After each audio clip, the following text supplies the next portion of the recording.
The noon sun beat down on the Colorado plains like a hammer on an anvil, and the train wheezed to a stop at Low Hollow Station with a groan of protest. Steam hissed from the engine, momentarily obscuring the small figure that stepped down onto the wooden platform.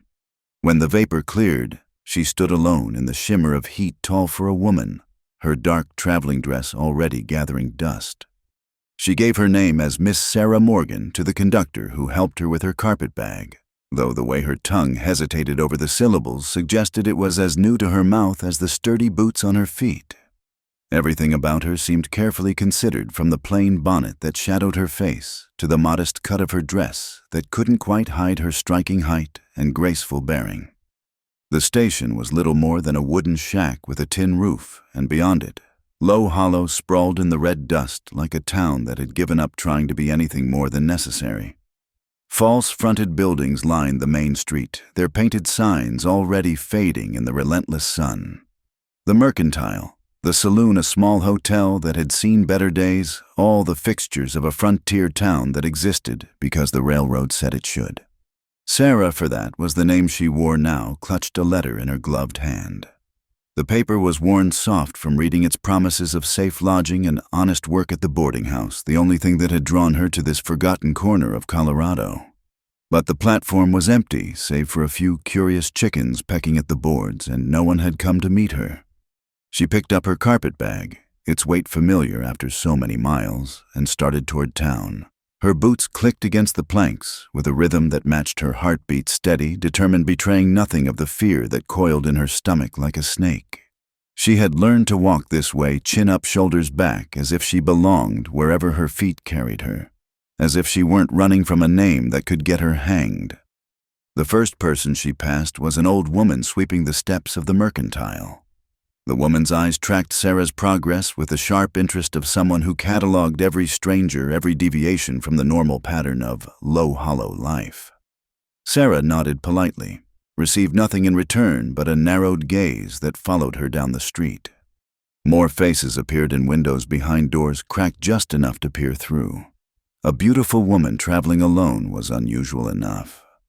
A tall, beautiful woman traveling alone was practically scandal-walking. Sarah felt their scrutiny like fingers plucking at her dress, trying to unravel whatever story she carried with her. The boarding house should have been on Elm Street, according to the letter. But when she found Elm little more than an alley between the barber shop and the land office, the only building there was a half-collapsed shed that looked like it hadn't housed anything but rats in years. Her heart sank, but her stride never faltered. She'd learned that showing weakness in a new town was like bleeding in front of wolves. She returned to Main Street, the sun now an oppressive weight on her shoulders. The black fabric of her dress absorbed heat like it was punishment for sins she'd never named aloud. Sweat gathered at the base of her neck beneath the heavy coil of dark hair she'd pinned with shaking hands that morning on the train. The saloon doors swung open, releasing a gust of tobacco smoke and male laughter. 3 men emerged, squinting in the bright light, and their conversation died when they spotted her. One elbowed another, and Sarah recognized the look that passed between them, the calculation that happened when men saw a woman alone and started weighing opportunities. She shifted her grip on the carpet bag, letting them see she was prepared to use it as a weapon if necessary. They must have read something in her posture, in the set of her jaw, because after a moment of consideration they touched their hats and moved on. But she knew they'd talk. By evening, everyone in Low Hollow would know about the mysterious woman who'd stepped off the noon train. The boarding house, when she finally found it after asking at the post office, sat at the far end of town like an afterthought. It had once been painted white, but the color had faded to the gray of old bones. A sign hung crooked by the door, "Rooms for rent, respectable ladies only." The respectability was questionable given the establishment's peeling paint and sagging porch. But Sarah was in no position to be particular. She climbed the steps, each one protesting under her weight, and knocked. The heat pressed against her back, and dark spots danced at the edges of her vision.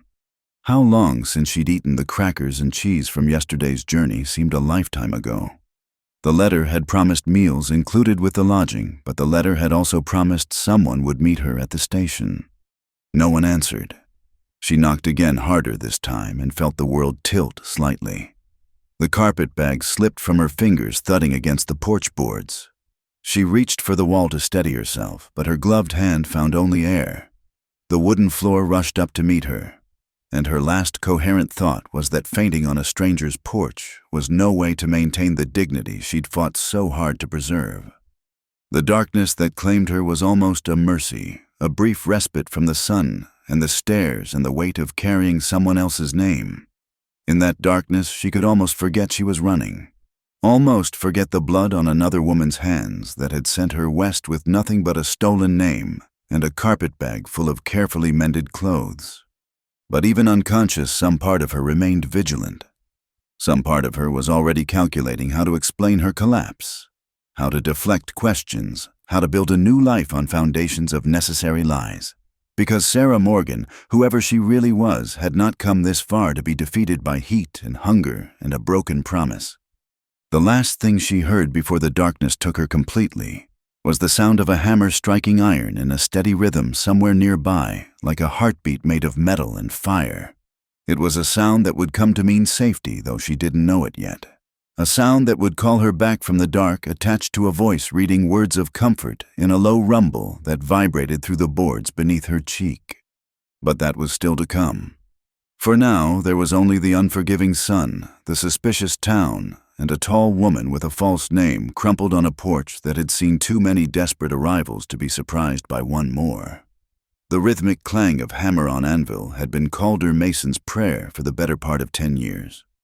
Each strike sent sparks flying like tiny stars in the dim interior of his smithy, and the heat from the forge wrapped around him like a familiar embrace. He'd been shaping a horseshoe since dawn, finding peace in the simple repetition of heating hammering cooling. It was honest work, the kind that left a man tired in his bones but clear in his conscience. He paused to wipe sweat from his brow with a forearm already streaked with soot. Through the wide doors of the smithy, he could see Main Street baking under the noon sun. Low Hollow was quiet at this hour, most folks taking shelter from the heat, and that suited him fine. Calder had never been one for unnecessary conversation. Words, in his experience, were tools to be used sparingly and with purpose. The war had taught him that, among other things, he'd rather forget. He was 42 years old, though the deep lines around his steel-gray eyes and the silver threading through his dark hair made him look older. A scar ran from his left temple to his jaw, a souvenir from Shiloh that ached when the weather changed. His shoulders were broad from years at the forge, his hands scarred from countless small burns that were the blacksmith's baptism. He wore his usual work clothes, a leather apron over a shirt that had seen better days, dark trousers and boots that had been mended more times than he could count.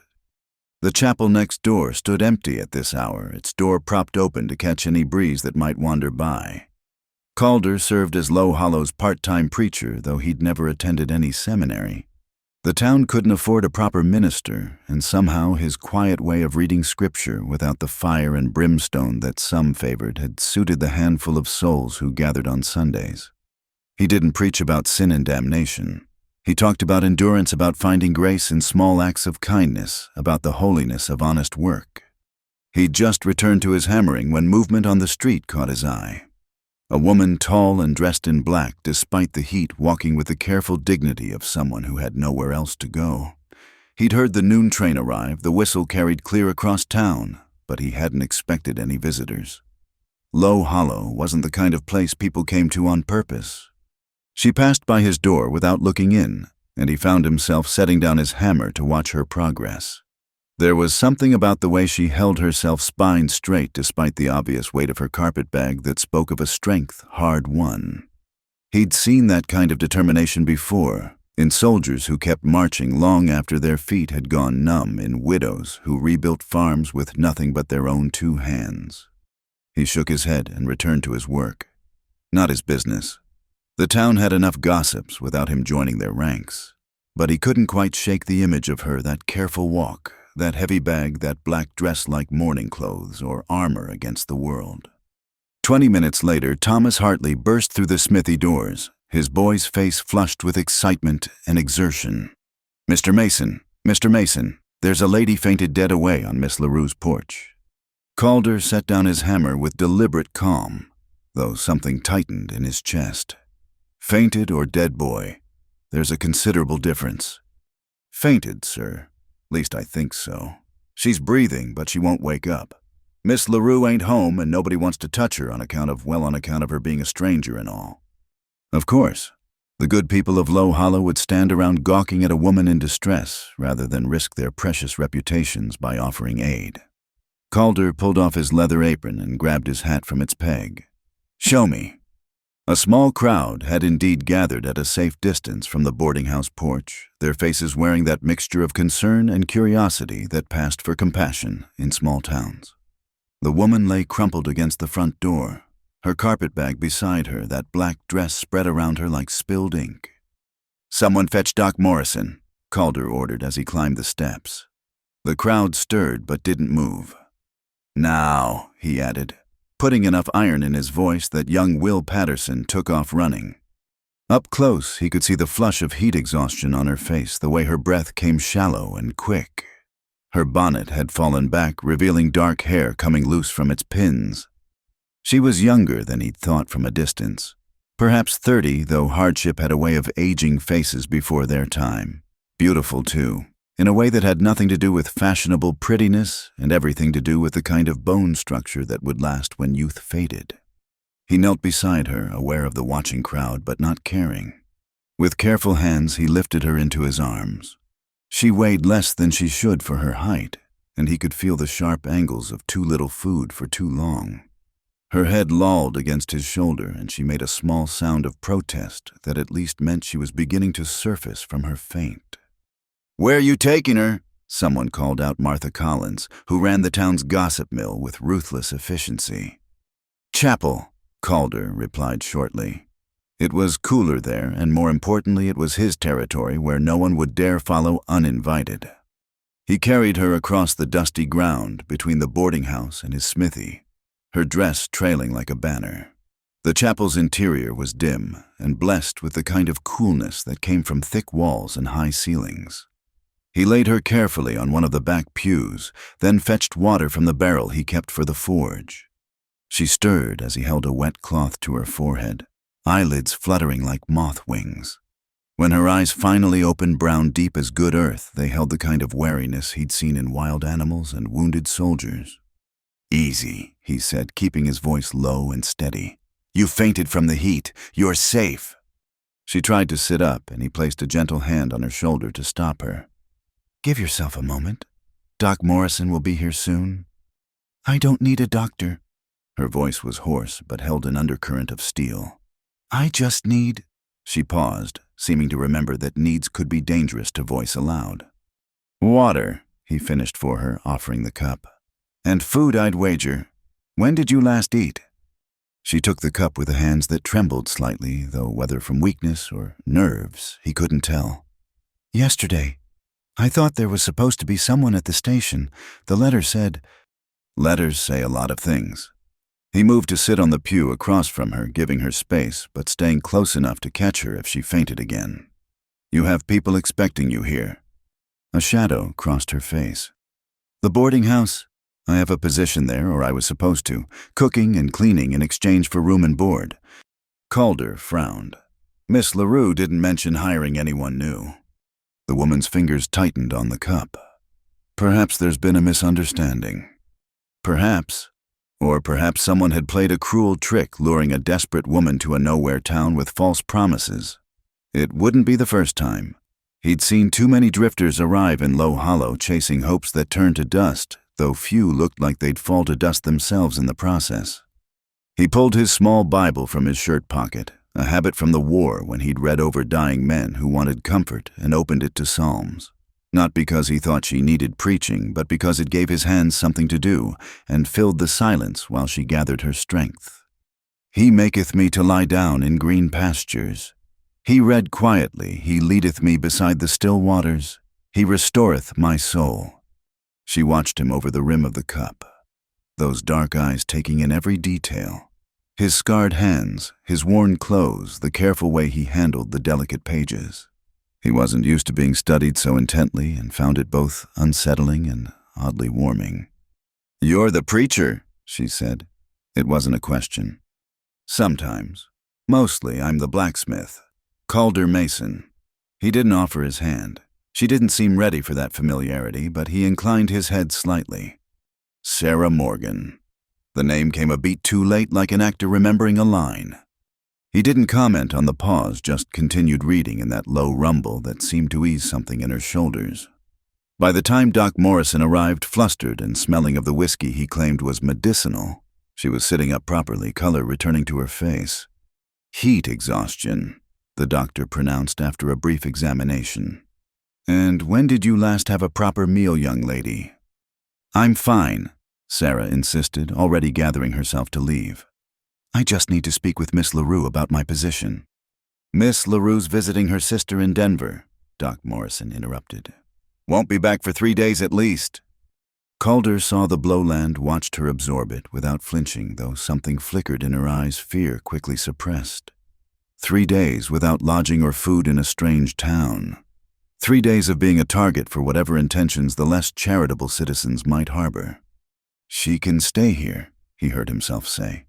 Both Sarah and the doctor turned to stare at him. In the chapel, he clarified. There's a small room in the back the last preacher used. It's clean and there's a lock on the door. Mr. Mason, the doctor began, his tone suggesting all the improprieties such an arrangement might imply. She needs shelter. Calder cut him off. That's what churches are for, aren't they, sanctuary? He stood, decision made. Whatever had brought Sarah Morgan, or whoever she really was, to Low Hollow, she wouldn't face it alone and hungry. He'd seen enough suffering in his life to know when someone had reached the end of their rope, and he'd be damned if he'd watch another soul fall when he had the means to help. That is, he added, looking at Sarah directly, if it's acceptable to you, Miss Morgan. She studied him for a long moment, weighing options that probably all looked grim. Then she nodded once, sharp and decisive. I accept your kindness, Mr. Mason. Temporarily. Temporarily. Of course. They were all temporary in Low Hollow, just passing through on their way to somewhere else. But as he showed her to the small, sparse room behind the altar, as he promised to bring food from his own kitchen, as he assured her the door locked from the inside, Calder found himself hoping that temporarily might stretch a little longer than usual. Not because of her beauty, though he wasn't blind to it. Not even because of the mystery she carried like a weight. But because when she'd opened those earth-brown eyes in the dim light of the chapel, he'd recognized something there. The look of someone who'd been broken and had pieced themselves back together with their own hands. The look of a fighter who'd learned to hide their fists. It was a look he saw in his own mirror every morning, and somehow that recognition felt like both a warning and a prayer. Miss Henrietta LaRue returned from Denver on a Thursday afternoon, her traveling clothes dusty, and her mood considerably improved by her sister's hospitality.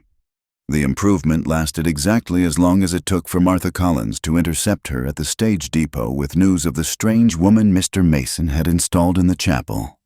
Living there bold as brass, Martha reported with barely concealed delight. Been there 3 days now. Of course, Mr. Mason says it's Christian charity, but you know how men are, blinded by a pretty face. Miss LaRue, 60 years old and built like a fence post, had run her boarding house for 15 years without scandal, and she wasn't about to start now. She marched directly to the chapel, her best boots clicking against the boardwalk like a call to arms. She found Sarah Morgan, if that was indeed her name, sweeping the chapel floor with the kind of methodical precision that spoke of someone used to hard work. The younger woman looked up at the sound of footsteps straightening to her full height. She was taller than most men, Henrietta noted, with capable hands and watchful eyes. Miss LaRue, I presume, Sarah said, setting the broom aside. I've been hoping to speak with you about the position. What position? Henrietta's tone could have frosted windows in July. Sarah produced a letter from her pocket, carefully unfolding it to reveal promises of employment and lodging. Henrietta recognized the handwriting immediately. Her good-for-nothing nephew, Samuel, who'd helped with correspondence when she'd been laid up with bronchitis last spring. The boy must have seen an opportunity for mischief, or worse, some scheme to extract money from desperate women seeking work. I never authorized this, Henrietta said, though something in her chest tightened at the brief flash of dismay that crossed the younger woman's features before being carefully controlled. Samuel had no right to make such promises. I see. Sarah refolded the letter with steady hands, though Henrietta noticed the slight tremor in her fingers. Then I apologize for the misunderstanding. I'll gather my things and— Now hold on. Henrietta hadn't survived 15 years in the boarding house business without learning to read people, and what she read in Sarah Morgan was desperation held in check by iron will. I didn't say I couldn't use help. Lord knows the place is falling apart faster than I can keep up with. But I run a respectable establishment. I'll need references. The pause that followed told its own story. Sarah lifted her chin, meeting Henrietta's gaze directly. I'm afraid my previous employer is no longer able to provide a reference. He passed away suddenly. Henrietta had heard that euphemism before, usually from women who'd left situations that didn't bear close examination. But she'd also learned that sometimes the best workers were those who'd had to fight for the chance to work at all. Can you cook? Yes, ma'am. So? Yes. Deal with boarders who think paying rent entitles them to liberties. A flash of something hard crossed Sarah's face. Yes. Henrietta made her decision.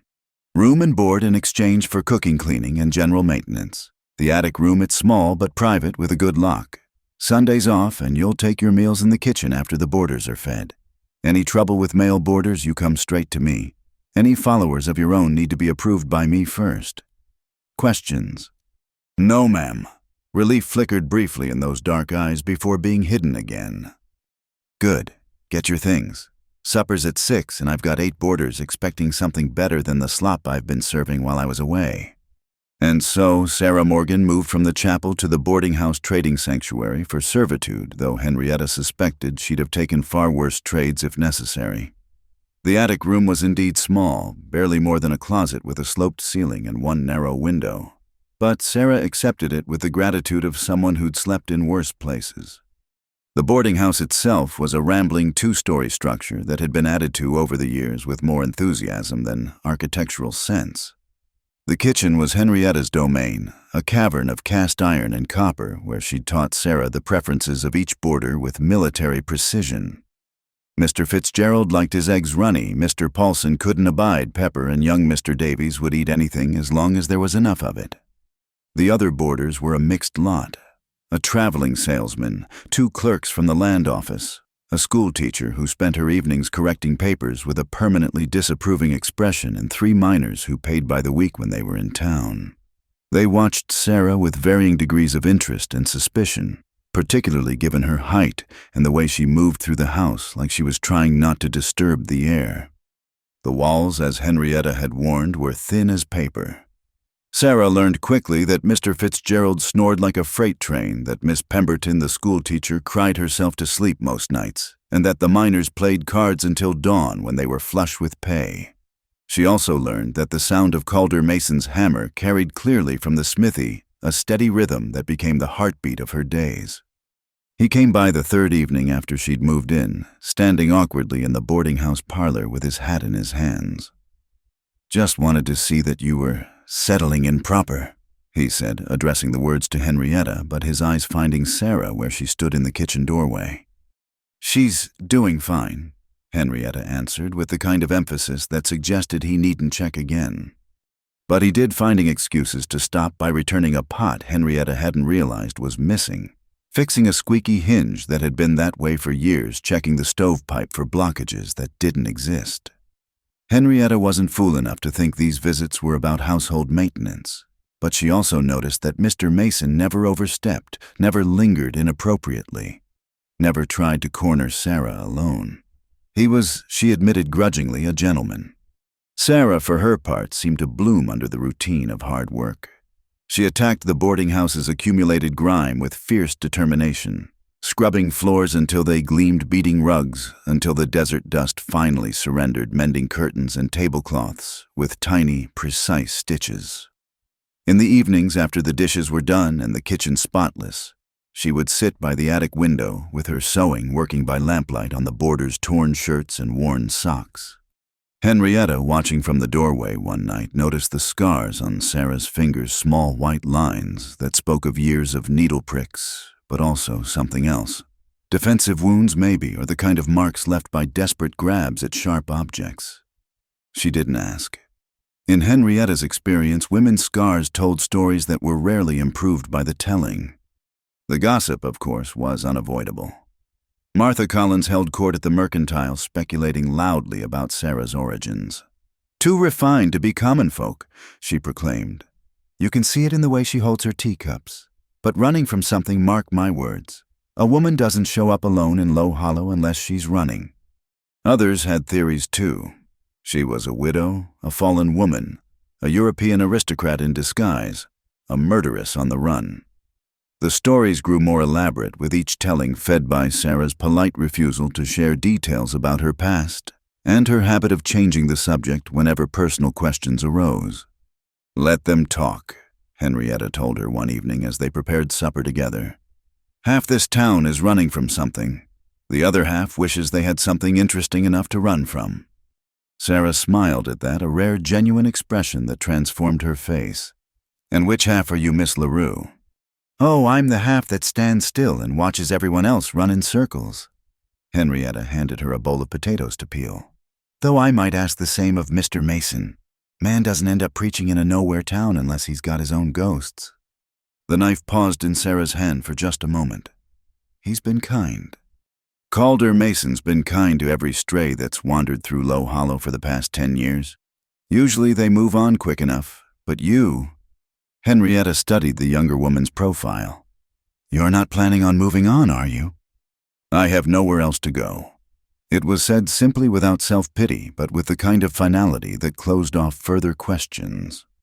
That night, lying in her narrow attic bed, Sarah listened to the familiar sounds of the boarding house, settling boards, creaking pipes, groaning, the endless whisper of wind through gaps in the walls. And underneath it all, carried on the night air when the town was quiet enough, the distant ring of hammer on anvil.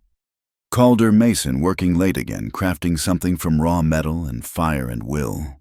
She wondered if he knew that the sound traveled so far that it reached her window like a message tapped out in code. Probably not. Men like him, in her experience, rarely knew the effect they had on the world around them. They just kept working steady and sure, creating small, useful things while the world spun on. She turned over, pulling the thin blanket higher, and tried not to think about kindness. Tried not to remember that kindness, in her experience, always came with a price. But the hammer song continued through the night, patient and persistent, until she finally fell asleep to its rhythm. In the morning, she would wake to find a small horseshoe nail bent into the shape of a cross on her windowsill.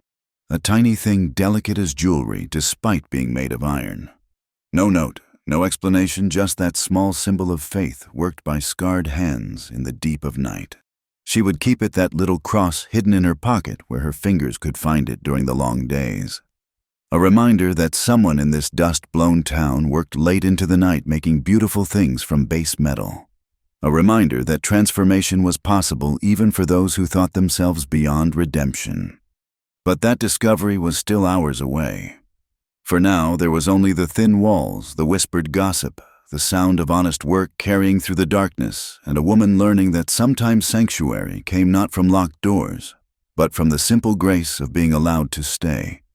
The Harvest Social was Low Hollow's attempt at civilization, held each October in Garrett's barn after the hay had been sold and the space swept clean enough to pass for respectable. Paper lanterns hung from the rafters, casting pools of yellow light that did their best to soften the rough edges of frontier life.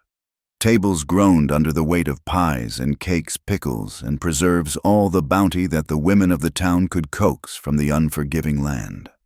Sarah had spent the day helping Henrietta prepare food for the social 2 apple pies, a massive pot of stew, and enough cornbread to feed an army. Her hands were raw from scrubbing.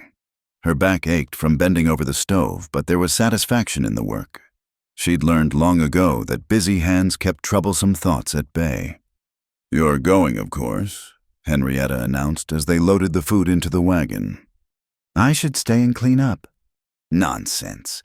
Everyone goes to the Harvest Social. Even that hermit Jenkins comes down from his claim for it. Besides," Henrietta's eyes sharpened, "it'll stop some of the gossip if folks see you acting normal instead of hiding away like you've got something to be ashamed of." Sarah wanted to argue that she wasn't hiding, that she simply preferred the quiet of the boarding house to the scrutiny of crowds. But Henrietta had that look that brooked no argument, the same one she used on boarders who were late with rent. She wore her best dress, which wasn't saying much. It was cotton, not silk, a deep blue that had faded to gray at the seams, but she'd altered it herself to fit properly. The original owner had been shorter and rounder. Sarah had let out the hem and taken in the waist, adding panels from another dress to accommodate her height. The result wouldn't win any fashion prizes, but it was clean and neat, and didn't mark her as either trying too hard or not trying at all. The barn was already crowded when they arrived, the air thick with the smell of tobacco and perfume leather and lye soap. Families clustered together while young men prowled the edges of the dance floor and young women pretended not to notice. The older folks had claimed the benches along the walls, content to watch and gossip and remember when they'd been the ones stepping lively to the fiddle's call. Sarah helped Henrietta arrange their contributions on the food tables, then found a corner where she could observe without being obvious about it. She'd learned the names and faces of most of the townspeople by now, who was married to whom, who nursed grudges, who could be trusted, and who bore watching. It was a survival skill she'd honed in other places, other times, when knowing the social landscape meant the difference between safety and disaster. The musicians, 2 fiddles, a guitar, and an enthusiastic but not entirely skilled accordion, struck up a reel and couples began to fill the dance floor. Sarah watched the patterns of it, the way partners moved together and apart, following rules everyone seemed to know without being taught. There was grace in it, even in the clumsy attempts of the younger dancers, a kind of democracy, where the banker's wife spun alongside the laundress and nobody thought it strange. She was so absorbed in watching that she didn't notice the shift in the crowd until the whispers started. Heads turned toward the door. Conversations stuttered to a halt, and even the musicians seemed to play a bit softer. Sarah followed the collective gaze and felt her breath catch. Calder Mason stood in the doorway, and for a moment she didn't recognize him. Gone were the work clothes, the leather apron, the coating of forge dust that seemed part of his skin. He'd shaved, revealing the strong line of his jaw beneath where the scar ended.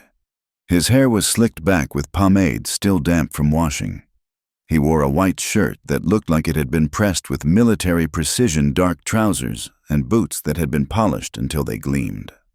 But it was the way he stood that made the biggest difference, not quite comfortable in his finery, but not apologetic either. Like a soldier in dress uniform doing his duty, even if he'd rather be elsewhere. His eyes swept the crowd, paused on various faces, acknowledged nods with small movements of his own. Then his gaze found her in her corner, and something in his expression shifted. Martha Collins leaned over to whisper loudly to her companion. "First time in 3 years he's come to a social. Wonder what's got into him." Sarah knew she should look away, should pretend she hadn't noticed his arrival or the way he was walking directly toward her through the parting crowd. But she found herself frozen, watching his approach with a mixture of anticipation and alarm that made her heart beat faster. He stopped in front of her close enough that she could smell soap and pomade, and something indefinably him-iron and smoke and honest sweat that no amount of washing could entirely erase. For a moment they just looked at each other, 2 people who'd learned to hide behind careful facades now standing exposed in party clothes.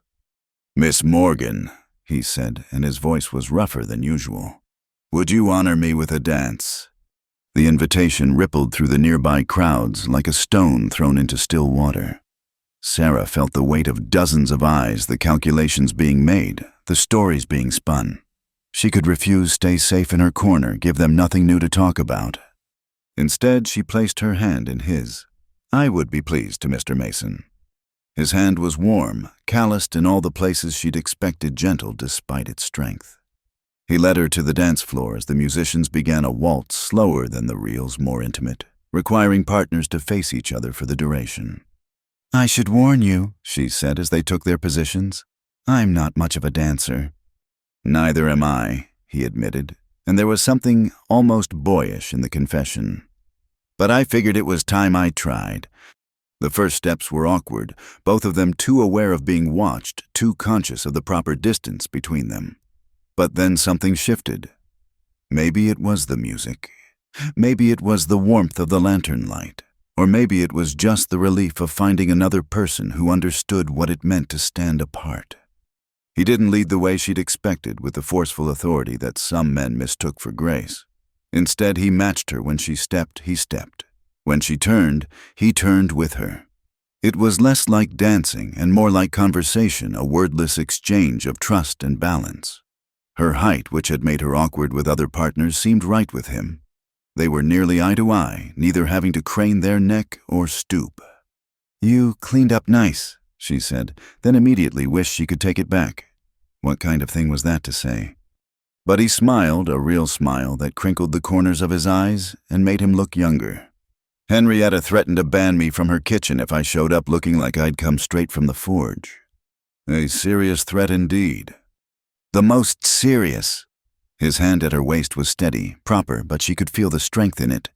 Her cornbread's worth a shave and clean shirt. They turned together, and Sarah caught glimpses of the watching crowd. Some faces disapproving, others speculative, a few almost wistfully romantic. Let them look, she thought with a surge of defiance. Let them weave their stories. For this one dance, she wouldn't care. "You altered that dress yourself," he observed, and it wasn't a question. "How could you tell?" "The stitching. It's too fine for machine work, and the panels, you match the grain of the fabric so well it's almost invisible. That takes skill." She was absurdly pleased that he'd noticed that he'd looked closely enough to see her handiwork. "I've had practice." "I imagine you have." There was weight in those words, acknowledgement of all the things they didn't say, all the histories they carried in silence. The dance was ending too soon, the final notes hanging in the air like a question. They stood for a moment, hands still clasped, neither quite ready to return to their separate corners. Then Calder stepped back, bowed slightly, an oddly formal gesture that somehow suited him, and said, "Thank you for the dance, Miss Morgan." "Sarah," she said impulsively, "if we're going to set the gossips' tongues wagging, we might as well give them something specific to talk about." Another smile, smaller, but somehow deeper. "Then thank you for the dance, Sarah." He walked her back to her spot, then excused himself. She watched him make his way through the crowd, stopping to speak briefly with Doc Morrison, nodding to the minister's wife, shaking hands with the bank president, playing his part as the respectable blacksmith, the sometime preacher, the pillar of the community, who'd done his social duty for the evening. But just before he left, he turned back to look at her across the crowded barn. It was a brief glance, nothing the gossips could really seize upon, but Sarah felt it like a touch. A promise, maybe, or just acknowledgement that something had shifted between them in the space of a waltz. The rest of the social passed in a blur. Other men asked her to dance, emboldened by Calder's example, or trying to prove something she couldn't tell which. She accepted some invitations, declined others, always polite, but never encouraging. None of them danced the way Calder had, as equals finding their rhythm together. They all wanted to lead, to show off, to demonstrate their mastery. She endured it with grace, learned from harder trials. When Henrietta finally declared it time to leave, Sarah helped pack up the empty dishes with relief.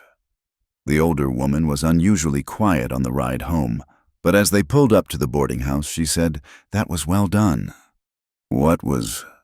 "The dance, the whole evening."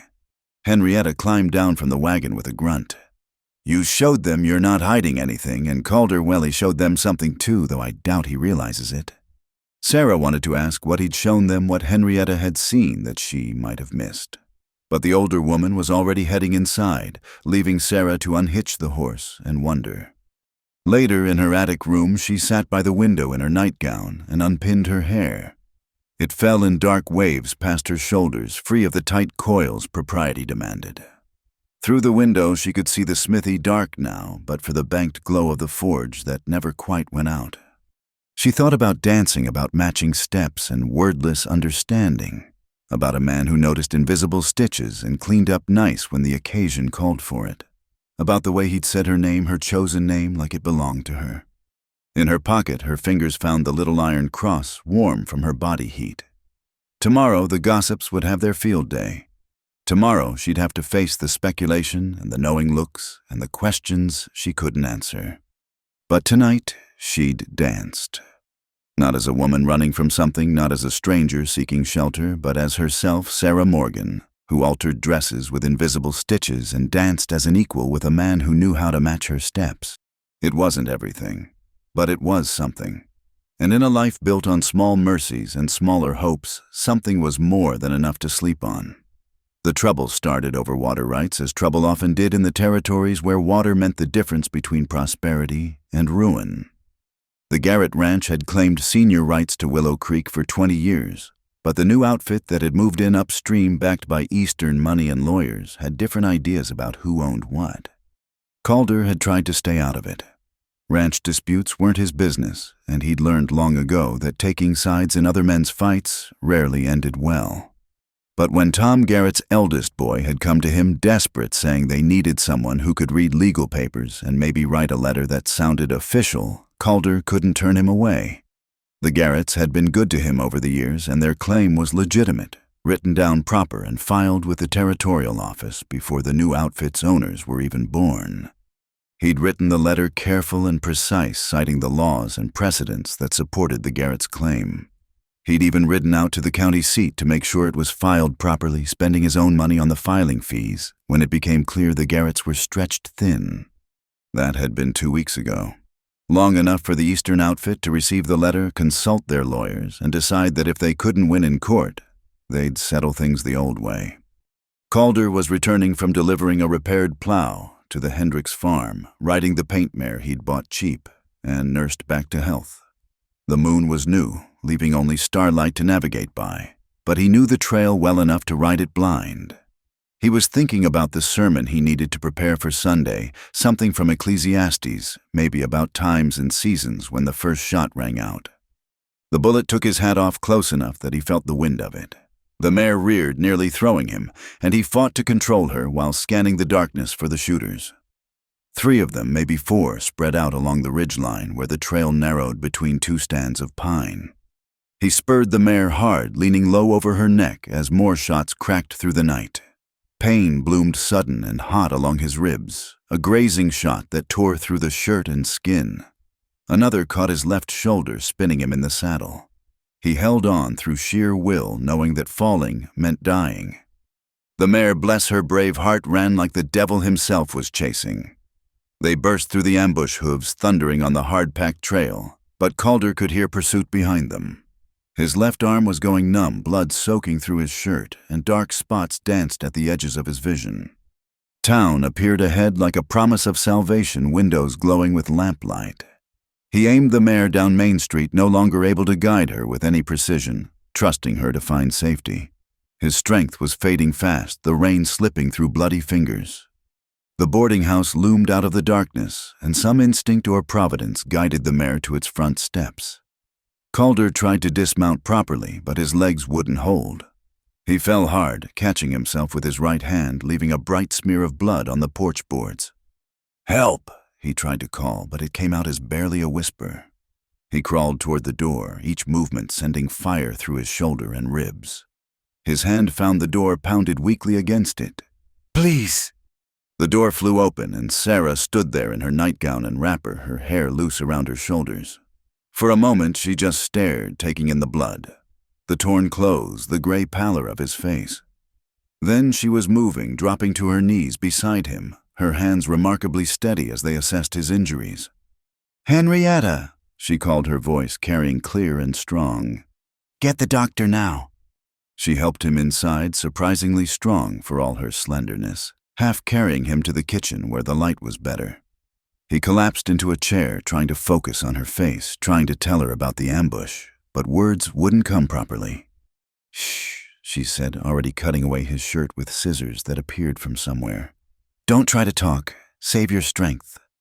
Henrietta burst in, took one look, and headed back out for the doctor without a word.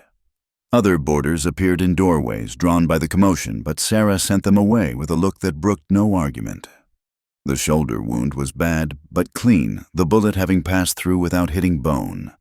The graze along his ribs looked worse than it was, though it bled freely. Sarah worked with an efficiency that spoke of experience, pressing clean cloths against the wounds, elevating his arm to slow the bleeding. "Cold," he muttered, shivering despite the warm night. She disappeared for a moment, returning with blankets that she wrapped around him, careful of his injuries. Her face was pale, but composed, her movements sure. When had she learned to tend wounded men with such skill? Doc Morrison arrived in a rush of medical authority reeking of ether and whiskey. He examined Calder's wounds with practiced hands, grunting approval at Sarah's field dressing. Good work keeping pressure on these. Probably saved his life. The next hour passed in a blur of pain as the doctor cleaned and stitched the wounds. Sarah stayed close, holding a lamp steady for the doctor, occasionally wiping sweat from Calder's forehead with gentle fingers. He tried to focus on her face, using it as an anchor against the pain, noting the way she bit her lower lip when concentrating, the way her eyes never flinched from the bloody work. "He'll need watching," Doc Morrison said when he was done. "Fever's the danger now. Someone should stay with him tonight, make sure he doesn't tear the stitches thrashing around." "He can have my room," Mr. Fitzgerald offered from the doorway, surprising everyone. "Ground floor's better than trying to haul him upstairs." They moved him carefully, Sarah and Henrietta managing most of it while the doctor supervised. The bed was narrow, but clean, and Calder sank into it with a groan of relief. The doctor left laudanum for the pain instructions for care, and a promise to return in the morning. "I'll sit with him," Sarah announced when the others had dispersed. Henrietta frowned. "That's not proper.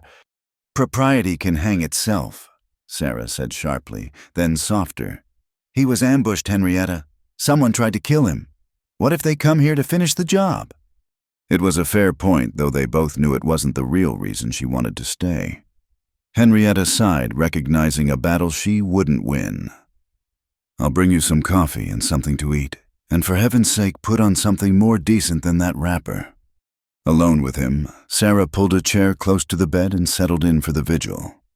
Calder's eyes were closed, his breathing shallow but steady. In sleep, his face lost some of its careful control, showing the pain he'd tried to hide while awake. She found herself studying the lines around his eyes, the way his dark hair fell across his forehead, the steady pulse beating in his throat. He stirred after midnight, fevered and restless as the doctor had predicted. His eyes opened, but didn't really see, glazed with laudanum and pain. He muttered something, reaching out with his good hand, and she caught it without thinking. "Shh," she soothed, the same tone she'd used once upon a time in another life with another wounded man. "You're safe. Rest now." His fingers tightened on hers, surprisingly strong. "Margaret," he said clearly, and Sarah's heart stuttered. "Margaret, I'm sorry. Should have been there. Should have—" Margaret. A wife. A sister, someone. He'd failed to save clearly, someone whose ghost haunted his fevered dreams. Sarah held his hand and made soothing noises, letting him think she was whoever he needed her to be in that moment. It was a kindness she could offer, even if it cut something in her to be mistaken for another woman. But then his eyes focused, really seeing her for the first time. "No," he said, voice stronger. "Not Margaret. Sarah. You're Sarah." "Yes," she whispered. "I'm here." "Sarah Morgan," he continued, and her blood ran cold at what came next. "Except that's not your name, as it called you something else, in my sleep before. Called you by your real name." She pulled her hand back, heart hammering. How could he know she'd been so careful, had practiced the new name until it felt natural, had burned anything that connected her to who she'd been before? "Fever's making you confused," she said carefully. His eyes, despite the pain and drugs, were too knowing. "Maybe, but I've seen women running before. Recognize the look. The way you check exits. The way you startled when I said your name that first day, like you'd forgotten to answer to it. You should rest." "I don't care," he interrupted, his good hand reaching for hers again. "Whatever name you wore before, whatever you're running from, don't care. You're Sarah here. That's enough." She sat frozen, torn between fleeing and staying, between the ingrained need to run when discovered and the strange, unfamiliar urge to trust. His hand waited between them, patient despite his injuries, offering acceptance without demanding explanation.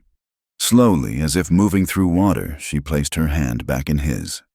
His fingers closed around hers, careful and sure, and something inside her chest that had been clenched tight for years began cautiously to uncurl. "Sleep now," she said, her voice not quite steady. "I'll be here when you wake." He smiled, the drugs pulling him back under. "No, you will. You're good at staying. Better than you think." She kept vigil through the night, changing the cool cloths on his forehead when fever spiked, checking his bandages, making sure his breathing stayed even. And through it all, she held his hand, this man who'd seen through her careful facade and chosen not to care. When dawn light crept through the windows, painting the room in soft gold, he was sleeping peacefully, the fever broken. She was still in the chair, still holding his hand, her back aching and her eyes gritty with exhaustion. But she didn't let go, not yet. Because he was right, she was good at staying. She just hadn't known it until someone had faith enough to see it in her. The bounty poster arrived on a Tuesday afternoon, rolled up with the regular mail delivery, and left carelessly on the counter at Patterson's Mercantile. Sarah was there buying flour and salt, making small talk with Mrs. Patterson about the unseasonable warmth, when young Billy Patterson unrolled it to see what new desperados the law was seeking. "Look at this one, Ma," he said with the ghoulish excitement of a 12-year-old boy. "Says she killed a man, a woman killer, imagine that." Sarah's hand stilled on the flour sack, but she forced herself to continue the motion of lifting it to keep her face carefully neutral as she glanced over. The sketch was poorly done, but accurate enough, the same high cheekbones, the same dark eyes, though they'd made her look harder, meaner than she'd ever been. Even the name was wrong. Rebecca Thornton, it said. Wanted for the murder of Charles Whitman Rancher, armed and dangerous, $500 reward. "Terrible," Mrs. Patterson tutted, peering at the poster. "Though she's pretty enough, I suppose. They say it's always the pretty ones you have to watch out for." Sarah managed a non-committal hum, paid for her purchases, and walked out of the store on legs that felt disconnected from her body. The sun seemed too bright, the street too exposed. Everyone she passed seemed to be looking at her with new eyes, comparing her face to that sketch, calculating the value of $500. She made it back to the boarding house through sheer will, delivered the groceries to the kitchen, and excused herself to her room.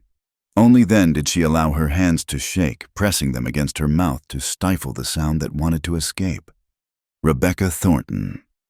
She hadn't heard that name in 8 months, had almost convinced herself it belonged to someone else, someone she'd left buried in Kansas soil along with whatever innocence she'd still possessed. But here it was, following her across territories like a patient hunter waiting for her to feel safe before striking. She should run. Pack her few belongings, take whatever money she'd saved, and disappear into the next town, the next name, the next lie. It's what she'd done before, what she knew how to do.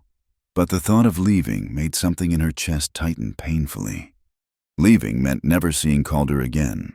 Meant abandoning Henrietta, who'd taken a chance on her.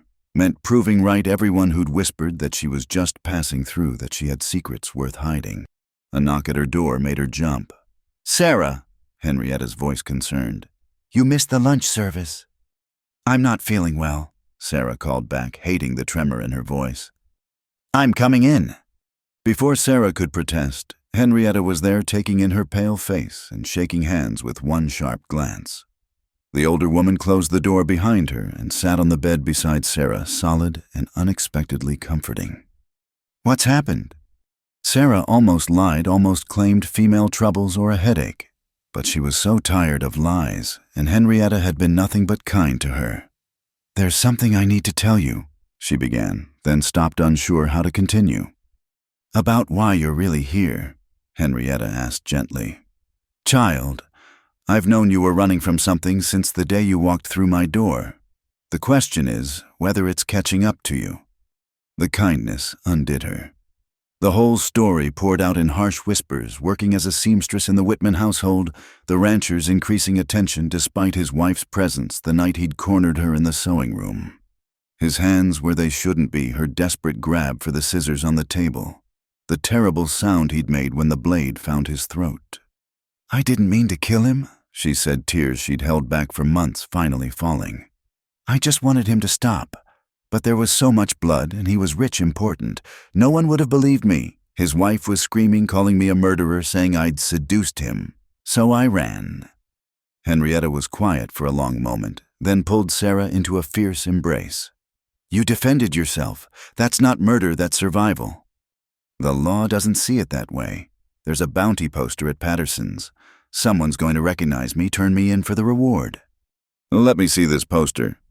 They walked to the mercantile together, Henrietta's presence lending Sarah courage. The poster was still there, and Henrietta studied it with narrowed eyes. This could be any woman with dark hair and decent cheekbones. And the name's wrong besides. Close enough to make people wonder. Then we'll have to make sure they wonder about the right things. Henrietta's voice had taken on a strategic tone. Come along. We need to talk to Calder. No, Sarah said quickly. I can't involve him in this. Too late for that, I'd say. Man's been half in love with you since you fainted on my porch. He has a right to know what he's risking. They found Calder at the smithy, working despite his still healing shoulder. He'd returned to work against doctor's orders, claiming that idle hands made him restless. He looked up at their approach, and something in their faces made him set down his hammer immediately. What's wrong? Henrietta nudged Sarah forward.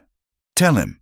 If you can't trust the man who'd take bullets for this town's sake, who can you trust? So Sarah told the story again, watching Calder's face carefully for signs of disgust or disappointment. But his expression only darkened with anger. Not at her, she realized, but at the man who'd forced her into such a position. You did what you had to do, he said when she finished. Any decent person would understand that. The law isn't always run by decent people, Sarah replied bitterly. No, but this town is, or it tries to be. Calder moved closer, and Sarah was struck again by how careful he was, how he always gave her space to retreat if she needed it. You've been here months now. People know you respect you. That matters more than some poster. Does it when there's $500 at stake? Let's find out. He strode toward the mercantile with purpose, Sarah and Henrietta trailing behind. A small crowd had gathered around the poster, now drawn by the novelty and the reward amount. Calder shouldered through them, tore the poster down, and held it up for everyone to see. This, he said, his voice carrying the authority of the pulpit, is what happens when rich men think they can take whatever they want and cry foul when someone fights back. You all know Miss Morgan. You've eaten the food she cooks, worn the clothes she's mended, seen how hard she works. If she defended herself against some man who wouldn't take no for an answer, then she did what any of your daughters or sisters or wives would hope to have the courage to do. That's all well and good, Ben Crawford said from the back of the crowd. But the law's the law, and $500 is a lot of money. It is, Calder agreed. Enough to buy your soul if you're selling. Anyone here willing to make that trade? The crowd shifted uncomfortably. Sarah saw calculation in some faces, sympathy in others. Martha Collins was practically vibrating with the gossip potential of it all. Then Tom Garrett stepped forward, the rancher whose water rights Calder had defended. Miss Morgan made my Mary's wedding dress when my wife took sick. Sat up 3 nights straight to finish it on time and wouldn't take extra payment for the rush. That's the woman I know. She taught my Beth to read better in 2 months than the schoolteacher managed in a year, another woman added. One by one, people began to speak up small kindnesses Sarah had done, ways she'd made herself part of the community without even realizing it. Not everyone spoke in her support, but enough did that the mood shifted from opportunistic to protective. Sheriff Daniels, who'd been watching from his office doorway, finally ambled over. He was a fair man, if not particularly ambitious, who preferred a quiet town to a righteous one. Seems to me, he said slowly, that poster's talking about some woman named Rebecca Thornton. Don't know anyone by that name in Low Hollow. No, sir, Calder said firmly. Neither do I. The sheriff took the poster from Calder's hand, studied it with theatrical care, then wadded it up. Poor likeness anyway. Could be anybody. Or nobody. He touched his hat to Sarah. Miss Morgan, fine meal at the boarding house yesterday. Your cooking's a real asset to this town. And just like that, it was decided.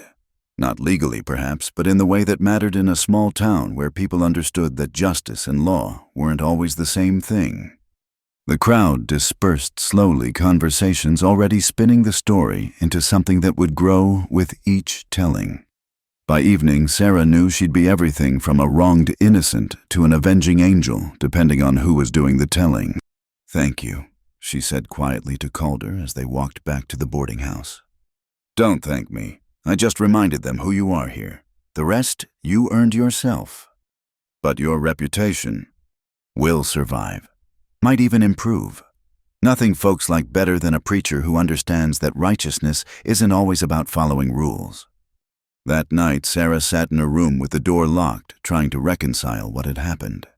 She'd been exposed, her worst secret laid bare, and instead of stones and judgment, she'd found protection, understanding. It didn't fit with anything life had taught her about how the world worked. A soft knock interrupted her thoughts. "Sarah, it's Calder." She opened the door to find him standing in the hallway, hat in hand, looking oddly uncertain.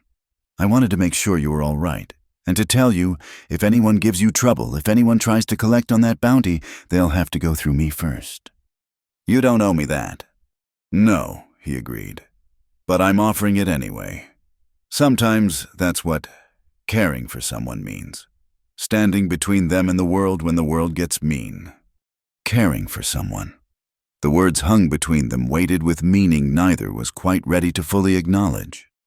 Sarah felt something crack open inside her chest, a wall she'd built so carefully beginning to crumble. "Calder," she began, not sure what she wanted to say, but he held up a hand. "You don't have to say anything, just know that you're not alone anymore. Not if you don't want to be." After he left, Sarah sat by her window, looking out at the town that had chosen to keep her secret. Tomorrow there would be new challenges, new tests of this fragile acceptance. But tonight she was Sarah Morgan's seamstress and cook member of this community, protected by the very people she'd expected to turn against her. It wasn't absolution. The blood on her hands, justified or not, would never wash clean. But it was something she'd never dared hope for, the possibility of a future where her past didn't define her, where she could be more than just a woman running, where she could perhaps be a woman staying. Sunday morning dawned crisp and clear, the kind of autumn day that made the Colorado sky look endless. Sarah dressed carefully for church, pinning her hair with extra care, smoothing her best dress, the blue one she'd worn to the harvest social. She'd attended services regularly since arriving in Low Hollow, sitting quietly in the back. But this Sunday felt different. This Sunday, everyone would be watching to see if their decision to protect her had been right. The chapel was fuller than usual curiosity, drawing even those who normally found excuses to skip services. Sarah felt the weight of their stares as she entered, but Henrietta's firm hand on her elbow kept her moving forward. They sat in their usual pew midway back, and Sarah tried to ignore the whispers that rustled through the congregation like wind through wheat. Calder entered from the side door, moving a bit stiffly from his healing wounds, but carrying himself with quiet authority. He wore his good black coat, the one he saved for Sundays, and his Bible was tucked under his arm like a shield. His eyes found Sarah's for just a moment, a silent message of support before he took his place at the simple pulpit. "Good morning," he began, his voice carrying easily through the small space. "I had planned to speak today about the parable of the talents, but recent events have led me to a different text." He opened his Bible, though Sarah suspected he knew the passage by heart. "Let he who is without sin cast the first stone." John chapter 8. You all know the story. A woman accused a crowd ready to dispense justice, and Christ himself standing between them. The congregation shifted uneasily. This was more direct than Calder's usual style, more pointed than his typically gentle sermons. "Now, I'm not comparing anyone here to Christ," he continued with a wry smile that eased the tension slightly. "But I am asking you to think about what he was teaching in that moment.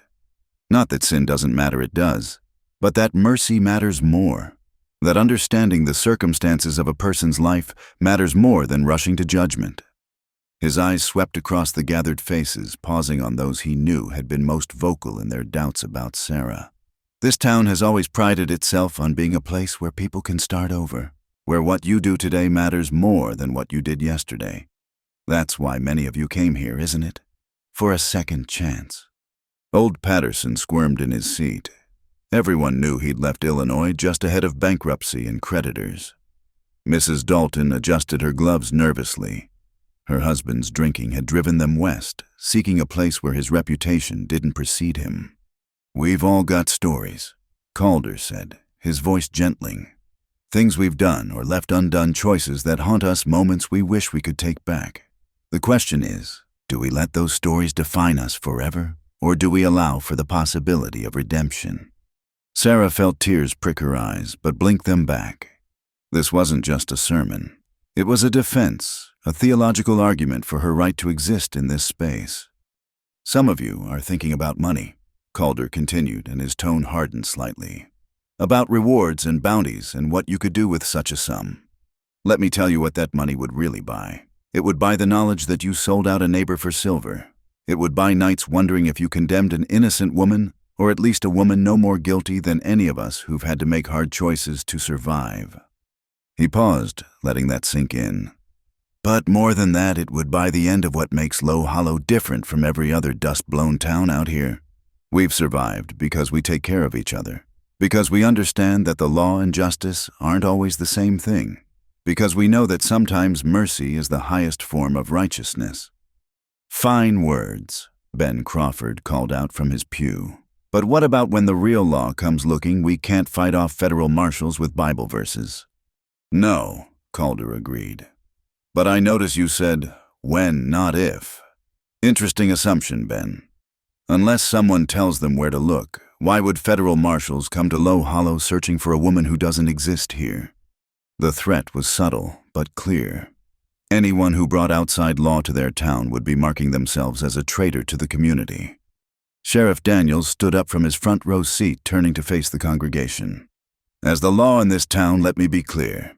I investigate crimes that happen in my jurisdiction. I keep the peace among our citizens. I don't go hunting for trouble that happened elsewhere, and I don't encourage bounty hunters to disturb our quiet community. Anyone who has a problem with that can take it up with me directly. The matter might have ended there, but Martha Collins, unable to resist drama, stood up. What about the moral question? What kind of example are we setting? It was young Beth Harrison, all of 16, who answered. The example that women have the right to defend themselves seems like a good one to me, Mrs. Collins. A murmur of agreement rippled through the younger women in the congregation. Calder raised a hand for quiet. Let me tell you what I see when I look at Sarah Morgan, he said, and Sarah wanted to sink through the floor at being so directly addressed. I see someone who works harder than most, who asks for nothing but the chance to earn her way. I see someone who's shown kindness to your children, patience with your demands, and grace under scrutiny that would break most of us. I see someone who's become part of this community in every way that matters. He closed his Bible with a decisive finality. The question isn't whether she deserves our protection. The question is whether we deserve her trust, whether we're the kind of people who stand by our neighbors or abandon them at the first sign of trouble. Amen, Henrietta said loudly, and several voices echoed her. Calder led them in a closing hymn, Amazing Grace. And Sarah found her voice cracking on the line about being lost and then found. When the service ended, she braced herself for confrontation or cold shoulders. Instead, Mary Garrett was the first to approach, pressing Sarah's hand warmly. That wedding dress you made was the most beautiful thing. My daughter felt like a princess. Thank you. Others followed, not everyone, but enough. Some offered quiet words of support, others just nodded acknowledgement. It wasn't universal acceptance, but it was a beginning. That evening, Sarah was in the boarding house kitchen preparing Sunday dinner when she smelled smoke. Not the cooking kind, the wrong kind, acrid and sharp. She ran to the window and saw flames licking at the side of the smithy Calder's workshop, engulfed in orange light. Fire! She screamed, running for the door. Fire at the smithy!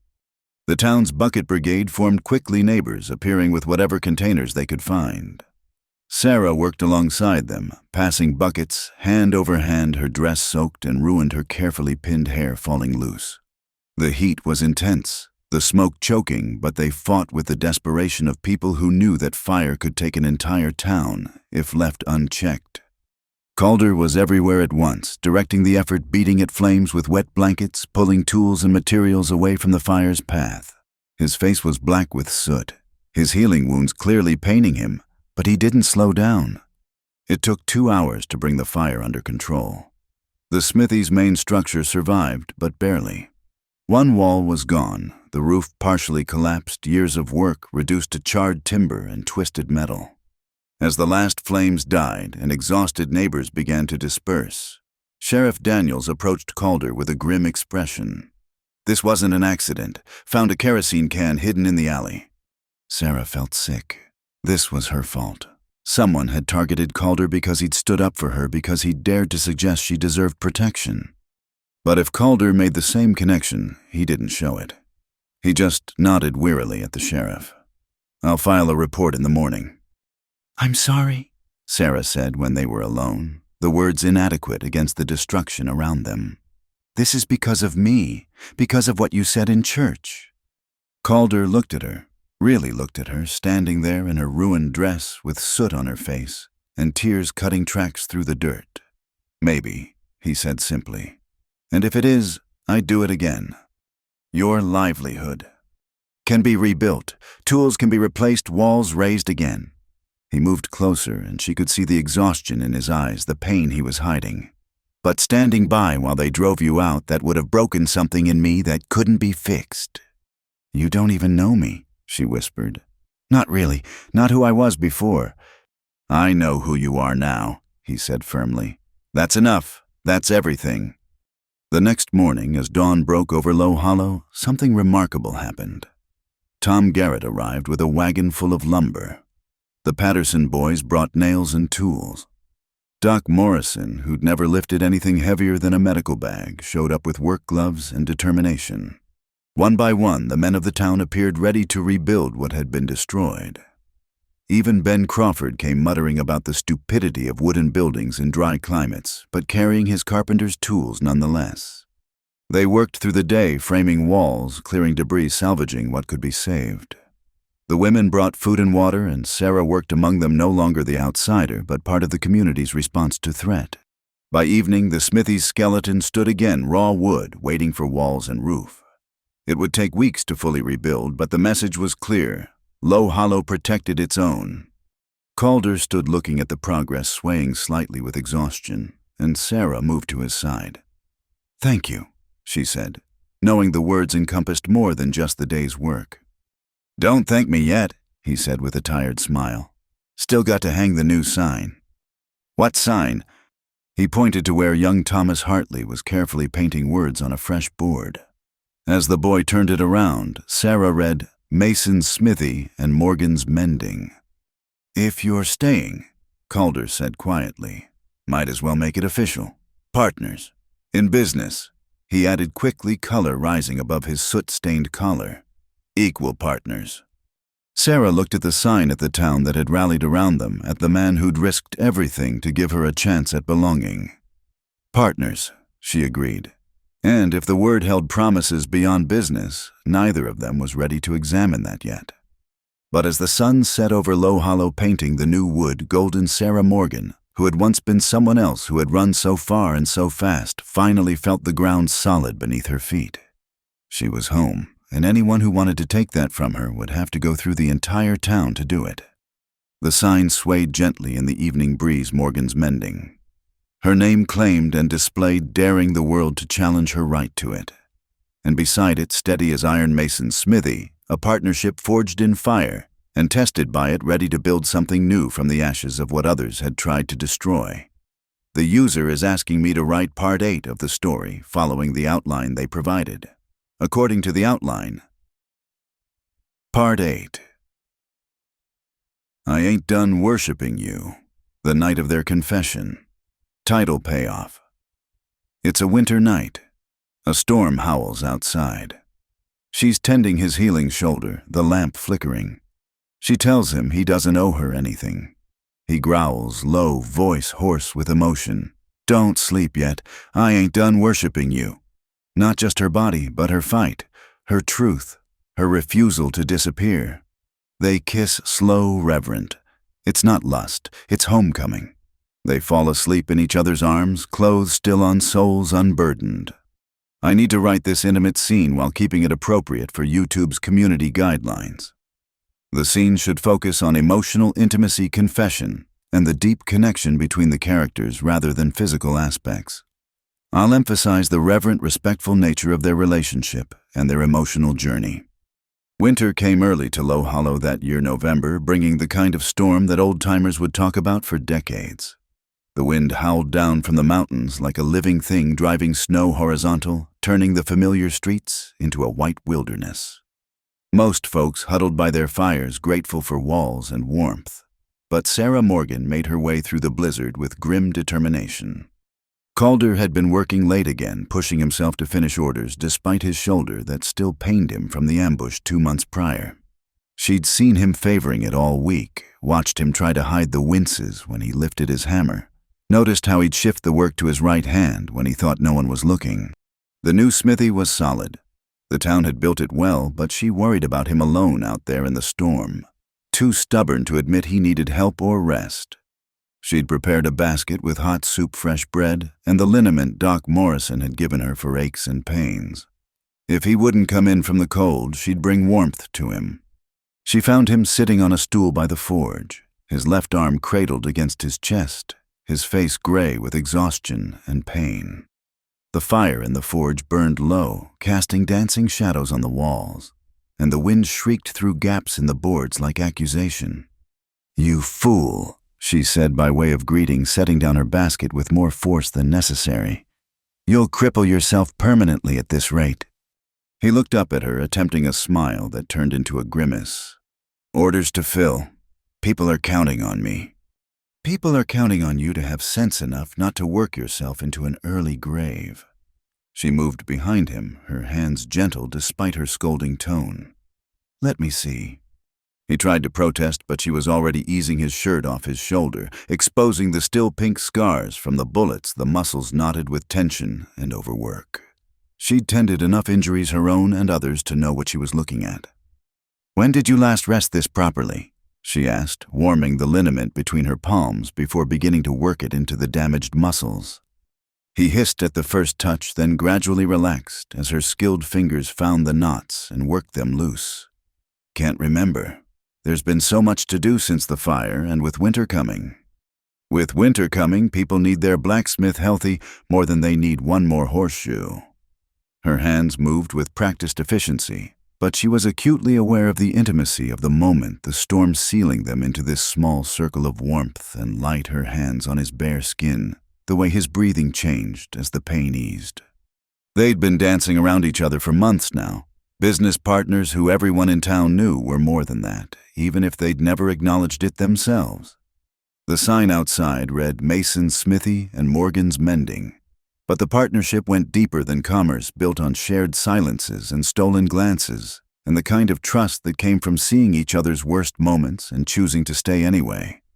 "You don't have to do this," he said quietly, his voice rough. "Take care of me, I mean. You don't owe me anything."